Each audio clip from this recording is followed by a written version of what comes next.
Hello friends and my dear students, welcome to my channel. Tenses कराने से पहले हमें कुछ बेसिक चीज़ों की जानकारी होनी चाहिए। तो उसके लिए हमने सबसे पहले काइंड्स ऑफ सेंटेंसेस कराए थे, उसके बाद हमने आपको टेंसेस कराए थे और उसके पार्ट्स बताए थे।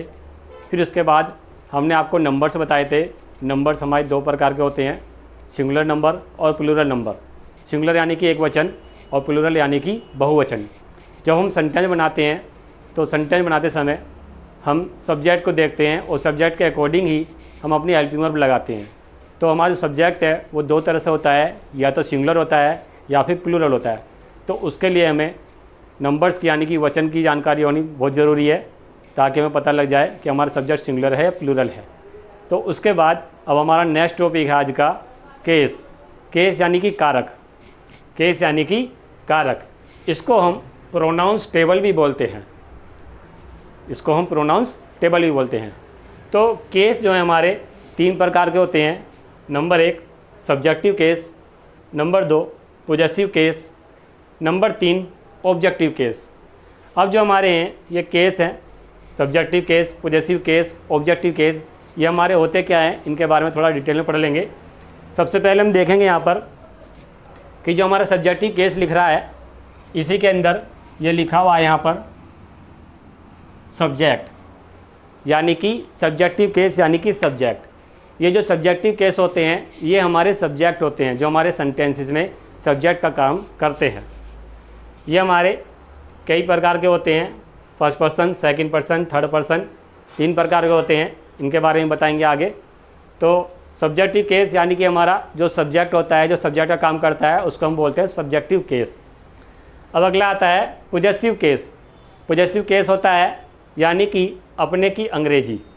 जो हमारे सब्जेक्ट हैं, जैसे हमारा ये आई सब्जेक्ट है, तो आई के साथ अपने की अंग्रेजी क्या लगेगी, उसके लिए हमें पॉजेसिव केस की जानकारी होनी ज़रूरी है। जैसे आई के साथ पॉजेसिव केस लगेगी माई और माइन, तो ये इनके साथ अपने की अंग्रेजी है। तो इसके बाद बारी आती है ऑब्जेक्टिव केस। ऑब्जेक्टिव केस क्या होता है, जिस तरह से हमने सब्जेक्टिव केस में देखा था कि उसके अंदर सब्जेक्ट लिखा हुआ है, उसी से पता चल रहा है कि हमारा सब्जेक्टिव केस है और ये हमारे सब्जेक्ट हैं, सब्जेक्ट की तरह काम करते हैं। ठीक उसी तरह से हम चलते हैं ऑब्जेक्टिव की तरफ। तो यहाँ पर हम देखेंगे कि ऑब्जेक्टिव केस में भी हमारा जो है ऑब्जेक्ट लिखा हुआ है। तो यानी कि ये जो हमारा ऑब्जेक्टिव केस है ये हमारे ऑब्जेक्ट होते हैं जो हमारे ऑब्जेक्ट में आते हैं और ऑब्जेक्ट का काम करते हैं। जैसे हम देखेंगे आई हमारा सब्जेक्टिव केस है, आई के साथ अपने की अंग्रेजी यानी कि पॉजेसिव केस क्या होगा, माई और माइन। और अगर हम देखते हैं कि आई के साथ ऑब्जेक्ट क्या लगेगा या उसका ऑब्जेक्टिव केस क्या होगा, तो आई का ऑब्जेक्ट होगा मी, यानी कि ऑब्जेक्टिव केस मी होगा, और मी का मतलब मुझे या मुझको। आशा करता हूँ कि आपको अच्छी तरह समझ में आ गया होगा। अब इनके बारे में थोड़ा डिटेल में पढ़ लेते हैं। तो ये हमारे फर्स्ट पर्सन, सेकंड पर्सन और थर्ड पर्सन है। सबसे पहले इनके बारे में जान लेते हैं। First person, second person, third person क्या होता है। दोस्तों फर्स्ट पर्सन होता है जो सामने खड़ा हुआ है, बोल रहा है। जैसे कि मैं बोल रहा हूँ तो मैं फर्स्ट पर्सन हूँ, या हम बोल रहे हैं तो फर्स्ट पर्सन है। और जो आप हैं, आप सुन रहे हैं, आप हो गए हमारे सेकंड पर्सन, यानी कि यू यानी कि तुम या आप। तो आप हो गए हमारे सेकंड पर्सन जो हमारी बातों को सामने बैठ करके सुन रहे हैं। अब आता है थर्ड पर्सन। थर्ड पर्सन क्या होता है दोस्तों, थर्ड पर्सन होता है जो हमारे सामने नहीं है या फिर जिसके बारे में हम आपसे बातें कर रहे हैं। तो आप समझ गए होंगे, फर्स्ट पर्सन यानी कि मैं या हम जो बोल रहे हैं, सेकंड पर्सन सामने वाला जो हमारी बातों को सुन रहा है यानी कि तुम या आप। तो थर्ड पर्सन वो जो यहाँ पर है नहीं और जिसके बारे में हम बातें कर रहे हैं। तो ये होता है हमारे फर्स्ट पर्सन, सेकंड पर्सन और थर्ड पर्सन। अब देखते हैं आगे। फर्स्ट पर्सन के अंदर हमारे दो आते हैं, एक तो आई और एक वी। ये हमारे होते हैं फर्स्ट पर्सन के प्रोनाउन। फर्स्ट पर्सन के प्रोनाउन होते हैं आई और वी। तो सबसे पहले आई के बारे में पढ़ लेंगे। आई का मतलब होता है मैं या मैंने, और आई के साथ अपने की जो अंग्रेजी लगेगी वो लगेगी माई या फिर माइन। अब दोस्तों माइन क्या होता है, माइन होता है हमारा जब हमारा माई के साथ नाउन दिया होगा, जैसे माई बुक, तो हम वहाँ पर माई लगाएंगे और अगर हमें माइन लगाना है तो इसके अंदर हमारा माई और नाउन दोनों इंक्लूड होते हैं, और हम नाउन को दोबारा रिपीट नहीं करते हैं। नाउन को रिपीट से बचने के लिए या बचाने के लिए हम जो है माइन का यूज़ करते हैं, और माइन के अंदर नाउन खुद ही इंक्लूड होती है। जैसे कि एग्जांपल देखेंगे, यहाँ पर लिखा हुआ है मेरी किताब, मेरी किताब। तो यहाँ पर मेरी के लिए हमने लगाया है माई, और किताब हमारी क्या है, ये हमारी नाउन है। नाउन यानी कि a name of person, place और थिंग, यानी कि वस्तु, जगह और प्राणी का नाम जो है उसको हम नाउन कहते हैं। तो माई हो गया मेरी, मेरी के लिए हमने लगाया माई, और किताब यानी कि बुक हमारी हो गई नाउन, और ये हो गया बुक। तो ये हो गया माई बुक। अगर हम माई लगाते हैं, अगर हम माई लगाते हैं तो उसके साथ हमें नाउन लगानी पड़ेगी, यानी कि माई बुक। और अगर हम इन दोनों के स्थान पर कोई ऐसा शब्द लगाएं जिससे हमारी नाउन रिपीट ना हो, तो हम यहाँ पर लगाएंगे माइन। तो माइन के अंदर दोस्तों हमारा माई भी आ गया है और बुक भी आ गया है। तो हमें दोबारा से माई के साथ यानी कि माइन के साथ बुक लगाने की ज़रूरत नहीं है, क्योंकि माइन में हमारा माई भी आ गया है और बुक भी आ गया है, तो दोनों इसके अंदर इंक्लूड हैं, तो जिससे हम नाउन को रिपीट नहीं करते। तो अब आपको समझ में आ गया होगा। अब हम चलते हैं अपने फर्स्ट पर्सन के सेकंड प्रोनाउन के पास। तो फर्स्ट पर्सन का सेकंड प्रोनाउन है हमारा वी, और वी का मतलब होता है हम या हमने। दोस्तों वी का मतलब होता है हमारा हम या हमने। इसके साथ अपने की अंग्रेजी यानी कि हमारा पॉजेसिव केस है वो लगता है आवर। और जैसे हमने यहाँ पर माई के स्थान पर माइन लगाया था, जैसे हमने यहाँ पर माई के स्थान पर माइन लगाया था, ठीक उसी तरह से अवर के स्थान पर हम अवर्स भी लगा सकते हैं। लेकिन जैसे माई के साथ नाउन यहाँ पर माइन में इंक्लूड है, इसी तरह से अवर के साथ नाउन जो है अवर्स में हमारी इंक्लूड है। तो यानी कि जैसे हमने यहाँ पर हमने आपको बताया था, ठीक उसी तरह से अवर्स भी यहाँ पर हम आपको बताएंगे ऐसे ही। जैसे मान लो यहाँ पर है हमारी ये मेरी किताब, और यहाँ पर ये होता हमारी किताब। मान लो हमारी किताब होता, तो यहाँ पर हम हमारी के लिए लगाते क्या लगाते, अवर, अवर बुक। यहाँ पर हम क्या लगाते हमारी के लिए, अवर बुक। लेकिन हम अवर और बुक को ना लगाने के बजाय हम यहाँ पर लगा सकते हैं, क्या लगा सकते हैं, हम यहाँ पर लगा सकते हैं अवर्स, अवर्स लगा सकते हैं। तो अवर्स जो है दोस्तों हमारा एक तो अवर के लिए काम करेगा और साथ में जो है बुक के लिए भी काम करेगा। यानी कि अवर्स में हमारा अवर भी इंक्लूड है और साथ में जो नाउन है हमारी बुक वो भी इंक्लूड है। तो यहाँ पर हम दोनों के स्थान पर अवर्स लगा सकते हैं। समझ गए होंगे आप। फिर बात करते हैं इसके बाद वी हमारा सब्जेक्टिव केस है, पॉजेसिव केस अवर या फिर अवर्स। अवर्स में अवर प्लस नाउन दोनों इंक्लूड होते हैं। इसका मतलब होता है हमारा या हमारी। अब आता है वी के साथ हमारा ऑब्जेक्टिव केस क्या लगेगा, वो हमारा लगता है अस। अस का मतलब होता है हमें या हमको। समझ गए होंगे आप। तो दोस्तों हमारे फर्स्ट पर्सन प्रोनाउन हो गए हैं। अब बारी आता है हमारी सेकंड पर्सन प्रोनाउन की। सेकंड पर्सन प्रोनाउन यानी कि जो हमारे सामने है या जिससे हम बात कर रहे हैं, जो हमारी बातें सुन रहा है, वो होता है हमारा सेकंड पर्सन प्रोनाउन। तो सेकंड पर्सन प्रोनाउन में बस केवल एक ही आता है जो हमारा होता है यू। यू का मतलब होता है तुम, तुमने, आप या फिर आपने। यह हमारा होता है यू का मतलब। और यू के साथ जो है अपने की अंग्रेजी यानी कि पॉजेसिव केस जो है हम लगाते हैं योर और योर्स। योर हमारा अपने की अंग्रेजी है और योर्स हम जैसे हमने यहाँ पर माइन लगाया, यहाँ पर हमने अवर्स लगाया, इसी तरह से हम यहाँ पर यू के स्थान पर योर्स भी लगा सकते हैं, योर के स्थान पर योर्स भी लगा सकते हैं। और योर्स में जो है हमारा योर प्लस नाउन इंक्लूड होगा जैसे हमने यहाँ पर बताया था। और फिर यू के साथ जो हमारा ऑब्जेक्टिव केस है दोस्तों, वो हमारा लगता है यू। और यू का मतलब होता है तुम्हें, तुमको या फिर आपको। आपको समझ में आ गया होगा। अब बात करते हैं हमारे थर्ड पर्सन प्रोनाउन की। थर्ड पर्सन प्रोनाउन में कौन कौन से आते हैं, इसको जानने के लिए सबसे आसान तरीका यही है कि फर्स्ट पर्सन आई और वी और सेकंड पर्सन यू, इन तीनों को छोड़ करके जो भी A to Z हमारे प्रोनाउन में सब कुछ है वो सब कुछ हमारा थर्ड पर्सन प्रोनाउन में आता है।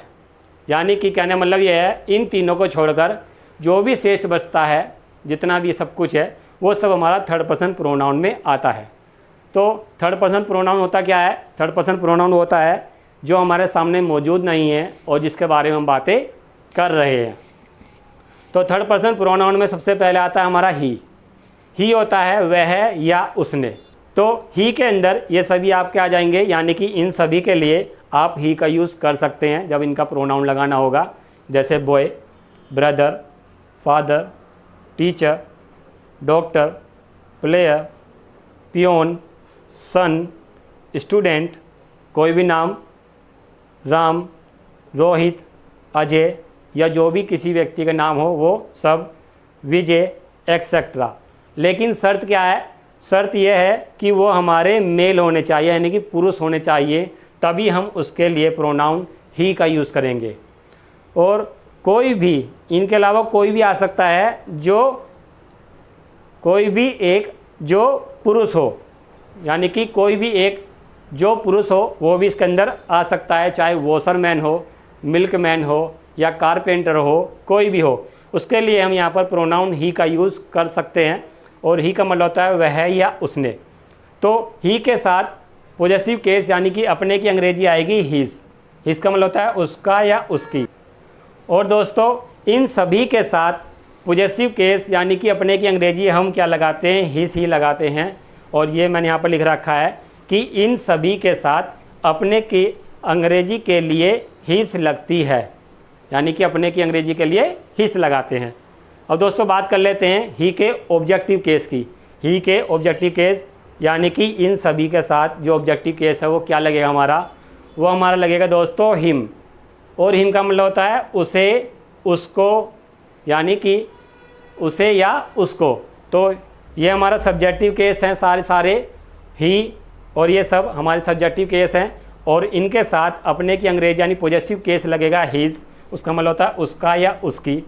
और इन सभी के साथ ऑब्जेक्टिव केस हमारा लगेगा हिम यानी कि उसे या उसको। अब दोस्तों इसके बाद बारी आती है आगे कुछ और प्रोनाउंस की, वो भी हम आपको बताते हैं। तो दोस्तों हम बात कर रहे थे थर्ड पर्सन प्रोनाउन की, और थर्ड पर्सन प्रोनाउन में हमने आपको अभी ही के बारे में बताया था, जो हमारा प्रोनाउन है ही के बारे में बताया था। और अब बारी है हमारे थर्ड पर्सन प्रोनाउन सी की बारी। तो सी का मतलब होता है वह या उसने। और हमारा गर्ल हो गया, mother, sister, daughter, women, wife etcetera, यानी कि कोई भी एक जो महिला हो, जो स्त्री हो, उसके लिए हम सी प्रोनाउन यूज़ करते हैं। और इन सभी के साथ और सी के साथ जो हमारा पॉजेसिव केस है वो यानी कि अंग्रेजी, अपने की अंग्रेजी जो है वो हमारी हर लगती है और हर्ष लगती है। हर्ष का मतलब यानी कि हर प्लस नाउन, इसके अंदर नाउन इंक्लूड होती है, जैसे हमने माई के साथ माइन में किया था, या वी के साथ अवर्स में किया था, और यानी कि हमने यू के साथ योर्स में भी किया था।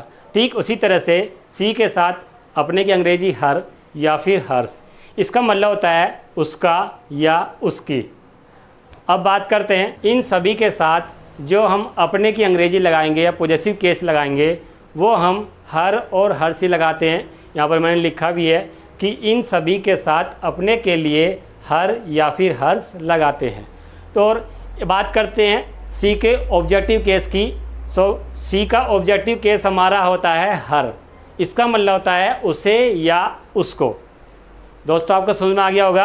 अब बात करते हैं हमारे नेक्स्ट थर्ड पर्सन प्रोनाउन की, जो है हमारा दे। तो दोस्तों दे हमारा प्लूरल होता है, यानी प्लूरल नंबर होता है। तो दे का मीनिंग होता है वे या उन्होंने। इसके अंदर हमारे जितने भी प्लूरल हैं वो सभी आ जाते हैं, जैसे कि boys, girls, brothers, sisters, mothers, sons, daughters, fathers, children, friends, doctors, players, peons, teacher etcetera, यानी कि जो भी एक से अधिक हो वो सभी हमारे इसके अंदर आ जाते हैं। और इन सभी के साथ जितने भी हमारे हैं, इन सभी के साथ और दे के साथ जो हम अपना पॉजिटिव केस लगाएंगे यानी कि अपने की अंग्रेजी लगाएंगे, वो हम लगाते हैं दियर और दियर्स। दियर्स दोस्तों ठीक उसी तरह से जैसे हमने हर्ष यहाँ पर किया था, ठीक इसी तरह से दियर्स। और दियर में जो है दियर और प्लस नाउन ये इंक्लूड होती है। तो दे के साथ अपने की अंग्रेजी लगेगी दियर और दियर्स, और इसका मीनिंग होता है उनका या उनकी। तो इन सभी के साथ भी जो हमारे प्लूरल हैं यहाँ पर, इन सभी के साथ भी हम जो हैं अपने की अंग्रेजी के लिए दियर या फिर दियर्स ही लगाते हैं। यहाँ पर मैंने आपको लिखा हुई है। तो इन सभी के साथ अपने के लिए दियर या दियर्स लगाते हैं। अब बात करते हैं दे या फिर इन सभी के साथ ऑब्जेक्टिव केस की, यानी के साथ ऑब्जेक्ट क्या लगेगा हमारा, तो इन सभी के साथ ऑब्जेक्टिव केस लगता है हमारा देम। और देम का मतलब होता है दोस्तों उन्हें या उनको। आपको समझ में आ गया होगा। अब हमारा नेक्स्ट बचा है जो हमारा थर्ड पर्सन प्रोनाउन है, वो इट है। अब हम उसके बारे में आगे पढ़ेंगे। बात करते हैं हमारे नेक्स्ट थर्ड पर्सन प्रोनाउन की, जो है हमारा इट। तो दोस्तों हमारा थर्ड पर्सन प्रोनाउन नेक्स्ट है इट। इट का मतलब होता है यह है या इसने। इट का यूज़ हम करते हैं निर्जीव वस्तु के लिए, और ये हमारा सब्जेक्टिव केस है इट। इसका मतलब होता है यह है या इसने। तो इसके साथ अपने की अंग्रेजी या पॉजिटिव केस जो हमारा लगेगा वो लगेगा इट्स। इसका मतलब होता है इसका या इसकी। और दोस्तों जो हमारा सब्जेक्टिव केस इट है, इसके साथ अगर हमें ऑब्जेक्टिव केस लगाना पड़े तो हमारा जो ऑब्जेक्टिव केस है वो इसका लगेगा इट, और इसका अर्थ होता है इसे या इसको। तो दोस्तों मेरे आपको ये जो केस है और प्रोनाउंस की टेबल है ये आपको अच्छे समझ में आ गई होगी, आशा करता हूँ। तो दोस्तों आप मेरी वीडियो को पॉज करके या इसका स्क्रीनशॉट ले करके आप अपने जो ग्रामर का रजिस्टर आपने बनाया है, रूल्स का रजिस्टर, उसके अंदर आप इसको उतार सकते हैं, नोट कर सकते हैं। नोट करने का तरीका बहुत आसान है। आप 2 पेज का जो जोड़ा होता है उसके बीच में इस टेबल को बनाएंगे और साफ साफ और अच्छी तरह सुंदर बनाएंगे, ताकि आपके साथ ये हमेशा रहे और आपको भविष्य में काम आए। तो दोस्तों अगर आपको मेरी वीडियो पसंद आई हो तो मेरी वीडियो को लाइक करें, शेयर करें और मेरे चैनल को सब्सक्राइब करें, और मेरे चैनल पर बेल आइकन को प्रेस करें, ताकि आपको मेरी नई वीडियो के नोटिफिकेशन समय समय पर मिलते रहें। थैंक यू दोस्तों।